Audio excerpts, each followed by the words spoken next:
Hi friends, ಇವತ್ತು ನಾನು ನಿಮಗೆ ಏನು ರೆಸಿಪಿ ಮಾಡಿ ತೋರಿಸ್ತಾ ಇದ್ದೀನಿ ಅಂದರೆ ಸೀಮೆ ಬದನೆಕಾಯಿಂದ ಚಪಾತಿ ಜೊತೆಗೆ ಒಂದು ಒಳ್ಳೆ ಕಾಂಬಿನೇಷನ್ ಇರೋಂಥ ದಾಲ್ ಮಾಡಿ ತೋರಿಸ್ತಾ ಇದ್ದೀನಿ. ಇದಕ್ಕೆ ಮೊದಲಿಗೆ ನಾನಿಲ್ಲಿ ದೊಡ್ಡದು 2 ಸೀಮೆ ಬದನೆಕಾಯಿ ತೊಗೊಂಡಿದ್ದೀನಿ. ಚೆನ್ನಾಗಿ ಸಿಪ್ಪೆ ತೆಗೆದು ಕಟ್ ಮಾಡಿ ತೊಳೆದಿಕ್ಕಿದ್ದೀನಿ. 1 ಕಪ್ಪಷ್ಟು ಹೆಸರುಬೇಳೆ, ಒಂದು 10 ಎಸಳು ಬೆಳ್ಳುಳ್ಳಿನ ಒಂದೆರಡಾಗಿ ಜಜ್ಜಿಕೊಂಡಿದ್ದೀನಿ. ಉಪ್ಪು ನಿಮ್ಮ ರುಚಿಗೆ ತಕ್ಕಷ್ಟು, ಎಣ್ಣೆ ಒಗ್ಗರಣೆಗೆ 1 ಟೇಬಲ್ ಸ್ಪೂನ್ ತೊಗೊಂಡಿದ್ದೀನಿ. ಕೊತ್ತಂಬರಿ ಸ್ವಲ್ಪ, ಸಾಸಿವೆ ಒಂದು ಸ್ವಲ್ಪ, ಕರಿಬೇವು ಸ್ವಲ್ಪ, ಒಂದು 3 ಒಣಮೆಣಸಿನ್ಕಾಯಿ ಗಿಲ್ಲಿಕೊಂಡಿದ್ದೀನಿ. ಈರುಳ್ಳಿ ಒಂದು ಚಿಕ್ಕ ಈರುಳ್ಳಿ ಕಟ್ ಮಾಡಿಕೊಂಡಿದ್ದೀನಿ.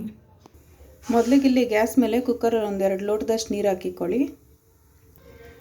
ಈಗ ನೋಡಿ, ನೀರು ಹಿಂಗೆ ಬಿಸಿ ಆಗಬೇಕಾದ್ರೆ ನಾವು ಎತ್ತಿಟ್ಟಿರೋಂಥ ಹೆಸರು ಬೇಳೆನ ಅದಕ್ಕೆ ಹಾಕ್ಕೊಳ್ಳಿ.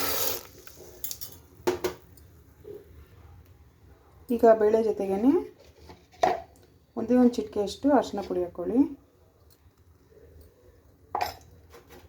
ಒಂದೇ 2 ಡ್ರಾಪ್ ಅಷ್ಟು ಎಣ್ಣೆ ಹಾಕ್ಕೊಳ್ಳಿ.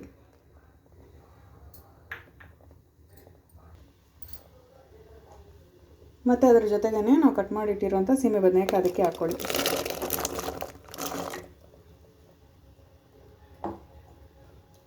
ಅದ್ರ ಜೊತೆಗೇ ಬೆಳ್ಳುಳ್ಳಿನೂ ಅದಕ್ಕೆ ಹಾಕ್ಕೊಳ್ಳಿ.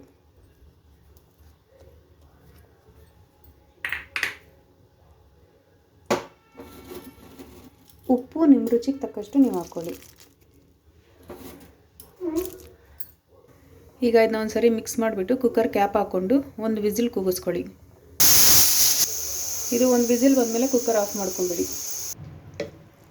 ನೋಡಿ, ಕುಕ್ಕರ್ ಪ್ರೆಷರ್ ಎಲ್ಲ ಹೋದ್ಮೇಲೆ ತೆಗೆದ್ರೆ ಹೀಗಿರುತ್ತೆ. ಈಗ ಇದನ್ನ ನಾವು ಒಗ್ಗರಣೆ ಮಾಡ್ಕೊಳ್ಳೋಣ. ಈಗ ಒಗ್ಗರಣೆಗೆ ಒಂದು ಚಿಕ್ಕ ಬಾಣಲಿ ಇಟ್ಕೊಂಡು 1 ಟೇಬಲ್ ಸ್ಪೂನ್ ಎಣ್ಣೆ ಹಾಕ್ಕೊಳ್ಳಿ.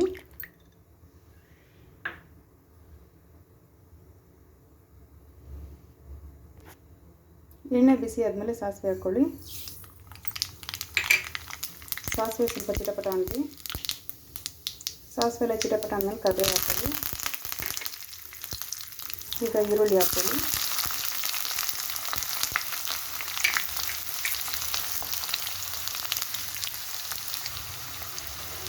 ಈರುಳ್ಳಿ ಜೊತೆಗೆ ಒಂದೊಂದು ಚಿಟಿಕೆ ಉಪ್ಪು ಹಾಕ್ಕೊಳ್ಳಿ. ಟೇಸ್ಟ್ ಚೆನ್ನಾಗಿರುತ್ತೆ ಈರುಳ್ಳಿ ಒಂದು ಸ್ವಲ್ಪ ಇಷ್ಟು ಬೆಂದಮೇಲೆ ಒಣಮೆಣಸಿನ್ಕಾಯಿ ಹಾಕ್ಕೊಳ್ಳಿ. ಅದಕ್ಕೆ ಅದು ಹಾಕ್ಕೊಂಡು 1 ನಿಮಿಷ ಉಟ್ಕೊಳ್ಳಿ.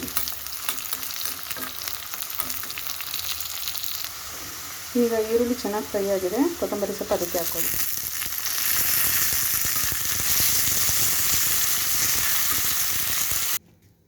ಈಗ ರೆಡಿಯಾದ ಒಗ್ಗರಣೆನ ಅದ್ರ ಜೊತೆಗೆ ಹಾಕ್ಕೊಂಡು ಮಿಕ್ಸ್ ಮಾಡ್ಕೊಳ್ಳಿ. ನೋಡಿ ಫ್ರೆಂಡ್ಸ್, ಅಷ್ಟೇ ನಮ್ಮ ಸೀಮೆ ಬದನೆಕಾಯಿ ದಾಲ್ ರೆಡಿಯಾಗಿದೆ. ಇದು ಚಪಾತಿ ಜೊತೆಗೆ ತುಂಬ ಒಳ್ಳೆ ಕಾಂಬಿನೇಷನು. ನೀವು ಈ ರೆಸಿಪಿನ ನಿಮ್ಮ ಮನೇಲಿ ಮಾಡಿ ನೋಡಿ. ನಮ್ಮ ಚಾನಲ್ ನೋಡ್ತಾ ಇರಿ, ಸಬ್ಸ್ಕ್ರೈಬ್ ಮಾಡ್ಕೊಳ್ಳಿ, ಶೇರ್ ಮಾಡಿ, ಲೈಕ್ ಮಾಡಿ, ಹೀಗೆ ಸಪೋರ್ಟ್ ಮಾಡ್ತಾ ಇರಿ ಫ್ರೆಂಡ್ಸ್. ಧನ್ಯವಾದಗಳು.